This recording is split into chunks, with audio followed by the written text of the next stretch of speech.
का बैन लगाया है। उधर बीजेपी नेता राहुल सिन्हा के प्रचार करने पर भी 48 घंटे की पाबंदी लगा दी गई है। ममता और राहुल सिन्हा दोनों ने आपत्तिजनक बयान दिया था।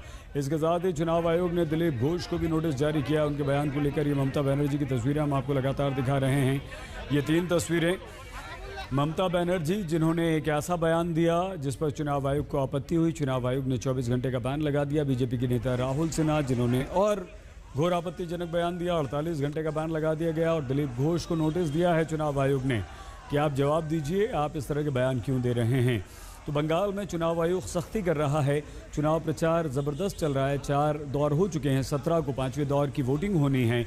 उससे पहले ज़बरदस्त प्रचार में लोग मर्यादा भी भूल रहे हैं। आइए हम आपको इस वक्त सीधे लिए चलते हैं। ममता बनर्जी जहां धरने पर बैठी हुई हैं वहीं पर मौजूद हैं हमारी सहयोगी, हमारी साथी चित्रा त्रिपाठी। चित्रा, ममता एकदम अकेली हैं, कोई नेता कार्यकर्ता साथ नहीं, ये क्या संदेश है? एक पेंटिंग बना रही थी, क्या मीडिया को कोई झलक दिखाई है? क्या उस पर भी पेंटिंग के साथ भी कोई संदेश देने की कोशिश कर रही हैं वो? चित्रा, बिल्कुल सही कहा आपने सईद। पेंटिंग के साथ 2 पेंटिंग बनाई उन्होंने बैक टू बैक बैठकर, और उस पेंटिंग के साथ भी एक बड़ा संदेश देने की कोशिश ममता दीदी की ओर से की जा रही है।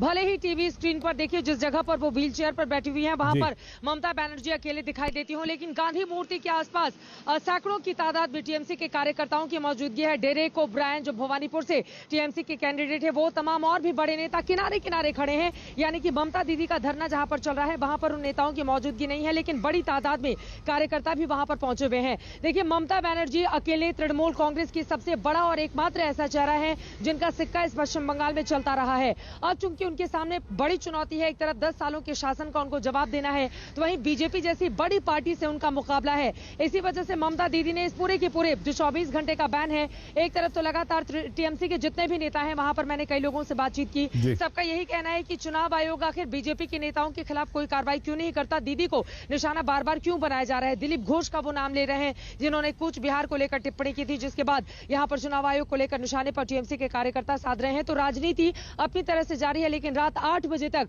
चूंकि उनके चुनाव प्रचार पर रोक है, लिहाजा ममता बनर्जी कुछ और नहीं कर सकती। यही कारण है कि उन्होंने कोई झलक दिखाई है क्या उन्होंने?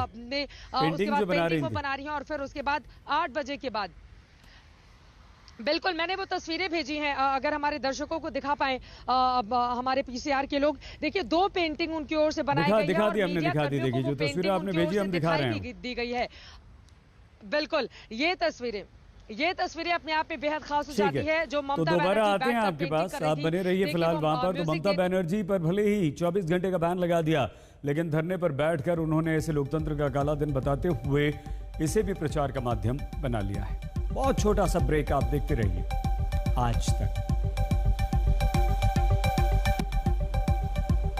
दिल्ली में कोरोना जबरदस्त बढ़ रहा है। बढ़ता कोरोना केसेस को देखते हुए दिल्ली के मुख्यमंत्री अरविंद केजरीवाल ने केंद्र सरकार से सीबीएसई की परीक्षाएं रद्द करने की अपील की है।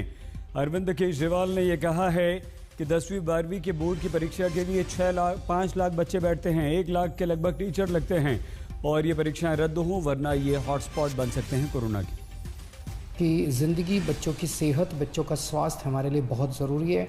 मेरी हाथ जोड़ के केंद्र सरकार से अपील है कि सीबीएसई के एग्ज़ाम्स को कैंसिल किया जाए, और इसके एवज़ में कोई और तरीके निकाले जा सकते हैं, या तो ऑनलाइन का कोई तरीका या इंटरनल असेसमेंट करके उसके बेसिस के ऊपर इस बार बच्चों को पास किया जा सकता है।